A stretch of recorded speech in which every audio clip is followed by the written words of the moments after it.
Livro Lázaro Redivivo. Do Espírito Irmão X. Capítulo 36. Na luta contra a morte. Anos a fio gastou Pasteur na preparação da vacina contra a raiva. O grande sábio observava camponeses e citadinos vitimados pela hidrofobia e, aliando à perseverança o trabalho, venceu o flagelo, convertendo-se em benfeitor da humanidade. Edison lutou contra a velha iluminação a gás, a fim de expulsar efetivamente as sombras noturnas. Suou, esforçou-se, sofreu decepções e desenganos, muita vez conheceu a iminência do sussobro de seus ideais. Contudo, terminou a batalha, conquistando a lâmpada incandescente, que transformou as cidades terrestres em paraísos de luz. A história das grandes missões de benemerência no mundo está repleta de sofrimentos e desilusões.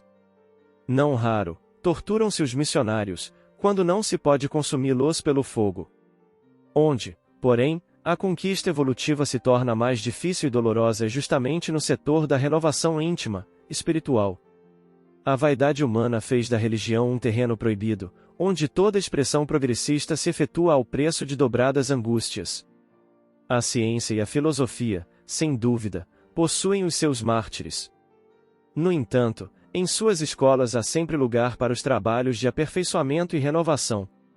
Seus benfeitores, na maioria das vezes, são objeto de críticas acerbas que não passam, quase sempre, de ironias verbais ou do ostracismo na classe a que pertencem, mas, no campo religioso, os movimentos de perseguição caracterizam-se por condenável insânia. Não fosse o aprimoramento judiciário do mundo, não tivéssemos a sociologia inspirando tribunais e juízes, na vanguarda do direito, e talvez prosseguisse a matança religiosa, decorrente dos processos inquisitoriais.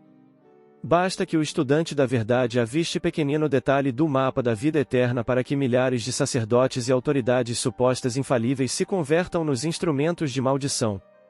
É preciso muita coragem moral para não sucumbir aos golpes da guerra sistemática, movida na sombra. Para não nos referirmos, fastidiosamente, aos mártires inúmeros da fé, que tombaram nas perseguições de todas as épocas, recordemo-nos tão só de Giordano Bruno. O eminente filósofo italiano, que convivera com o pensamento de Pitágoras e Plotino, desde a meninice, assombrando os clérigos do convento de dominicanos, a que se recolhera, na preparação do seu ministério de renovação religiosa, desprezou as resoluções dos concílios, cristalizadas em dogmas aviltantes, para ensinar o caminho da nova era. Através de salões e universidades, tribunas e praças públicas, afirma Bruno que o universo é ilimitado, que a Terra não é o centro da vida, mas humilde dependência no concerto glorioso dos mundos que rolam, inumeráveis, no plano universal. Esclarece que o Sol não é um corpo errante, entre as nuvens, com a simples função de aclarar a superfície planetária, e sim a gigantesca sede de globos diversos que lhe recebem o poderoso influxo renovador. Explica que a vida é infinita e se encarna, através de infinitas formas, em todos os lugares.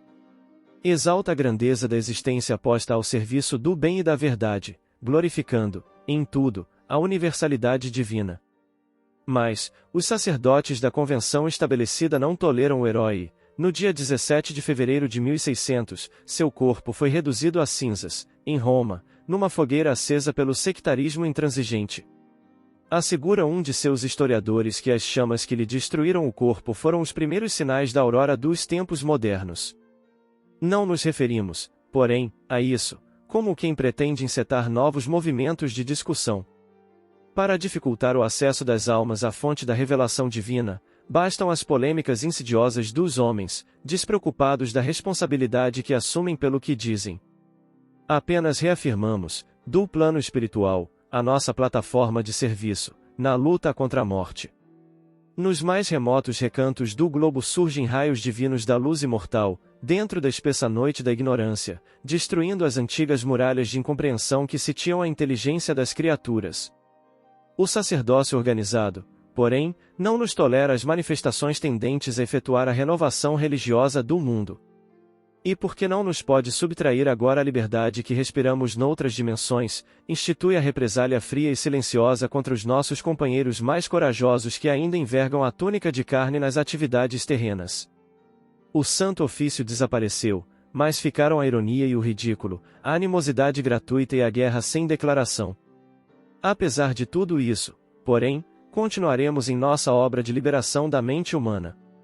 Nossos adversários do sectarismo religioso recordam o nome do Cristo, amparando-se nele para sustentar as posições políticas e sociais que retém, a pretexto de manter o prestígio da religião.